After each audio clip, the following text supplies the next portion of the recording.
Well, a new marketing strategy by companies Netflix and Spotify are putting some customers on privacy watch. Last week, Netflix called out specific users in a holiday tweet, writing to the 53 people who've watched A Christmas Prince every day for the past 18 days.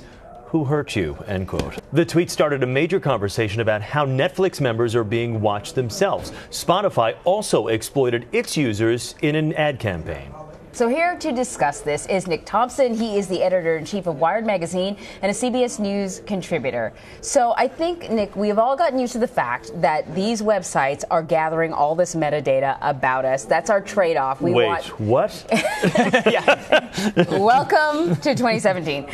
We want access to their service, so we're willing to give up at least some personal information. But now they're saying that they're willing to be transparent about that. Is that supposed to make us trust them more?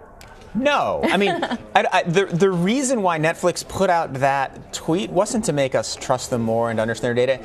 It was to try to make a joke. It was someone in the social media department. They have access to all this data. They put out the tweet. And my God, if anybody trusts Netflix more after that tweet, then who hurt them? I mean, it was just a terrible idea. Yeah. Right? From a tech company perspective, you have so much information on all your customers. There's so many people can see it. It is incredibly creepy. If people understood how much data you have, they would get creeped out. So would we be terrified? We know they know a lot about us, but would we be terrified if we knew exactly how much they knew? So Facebook, right? You log into Facebook, you give it access to your contacts, right? Not that big a deal, right? Notice your contacts are. You know what it does?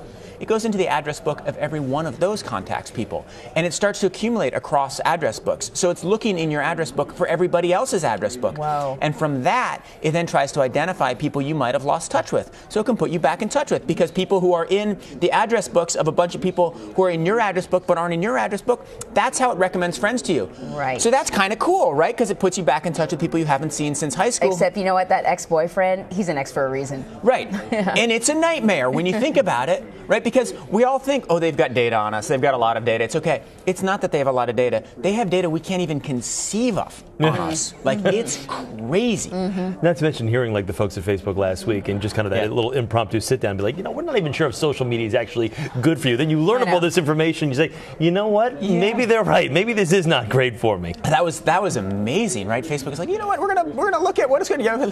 CBS can do a study. Is TV good for you? We're going to take seriously. But what happened with Facebook is that the whole world started to ask that question. And then all the young engineers started to ask that question, so they had to analyze it. All right, so let's talk about Spotify here. Their ads have targeted specific users. They've even gotten a little bit political. Is there a threat that messages like that could expose an individual who maybe did not want their politics out there to begin with? Spotify generally, as I understand it, asks for permission, right? So if they're going to put out a thing that says, somebody in Soho created a playlist for the Christmas holidays and it's only April, I think they ask that person. And if they ask the person and the person says okay, then that's fine with me. But as soon as they start saying, oh, somebody in Soho had this kind of playlist and they haven't approved to it, that's awful. Right? Yeah. I really don't think you should be sort of using somebody's personal data as part of your ad campaign without either compensating them and certainly without getting their permission. So Spotify is walking a line here.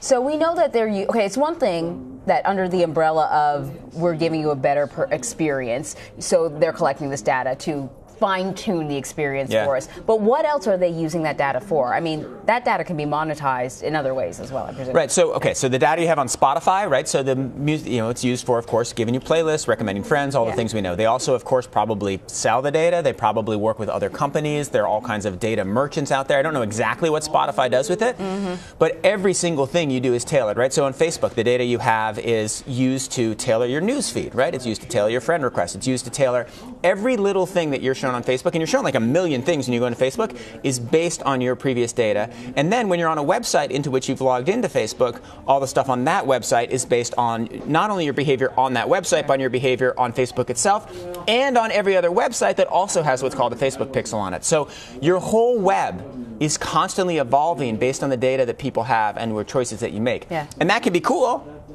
or it can be creepy. For the layman out there that's wondering, is everything that I do on social media being tracked? What would you tell them? Not only is it being tracked, it's being tracked 10 times as intensely as you could possibly think. Really? But on the other hand, that's probably not as bad as that sentence made it sound. Yeah, I was going to say, because right there, I think that would scare people. Specifically, how are they doing it, though? For the layman out there that's wondering, okay, 10 times as badly as... Okay, so the things they're tracking, right? They're not just tracking what you click. They're tracking what your mouse hovers over. They're tracking exactly how you move down the page.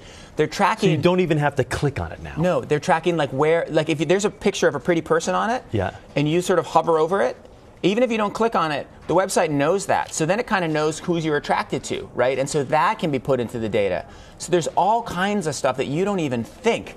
There are all these little micro movements that you do while you're watching. Like, it's not looking at your eyes, yeah. right? We don't know that yet. That's probably like 3 months from now, right?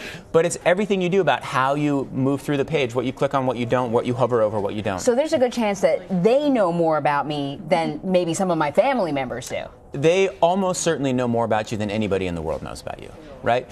But then again, like, that sounds terrible, doesn't it? Yeah. On the other hand, you're freaking me out. On the other hand, like, has anything bad happened to you because of this, right? Well, like, not yet. I put everything on social media. I'm all over social media. Yeah. I spend all my time there. They surely know more about me than anybody.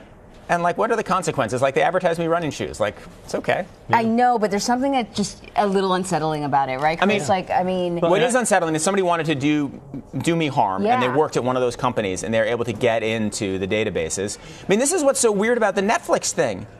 How did somebody get into that database? Like, all of the, I don't mind that there's some algorithm that has all of my stuff, and it's encrypted, and it's hashed, and it's protected.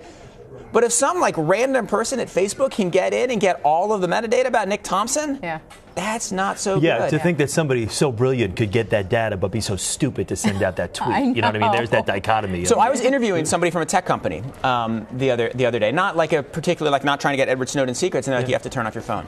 I was like, what are you talking about? They're like, they can hear you. Because they're tracking my phone, and they're going to be able to track your phone, and they're going to see the two phones are next to each other.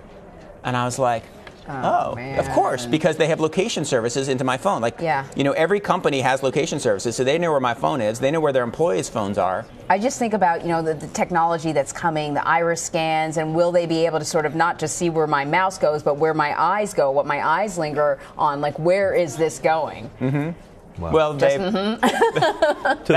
that's happening like tomorrow. I mean, where that's. Yeah. That's where, anyway, so there is data that suggests that once somebody has information on what you've liked, like I can't remember exactly what it is, but if you have more than 10, you can identify like gender and age. If you have more than 100, you know more about their upcoming behavior than their basic friends. And if you have more than 300, you know more about them than their spouse knows, right? If you know like 300 things that I've liked on Facebook, you can then predict my next behaviors and what I'll read more than my wife can. So that's interesting. If you are scared right now, throw this out and go to your nearest landline. Except hold on. These things are so useful. They have so much power. They get so much great Too much stuff. power, as we now know. Nick, thanks. This has been very, very insightful. I love my phone. Really, we appreciate it. Nick Thompson, thank you for coming.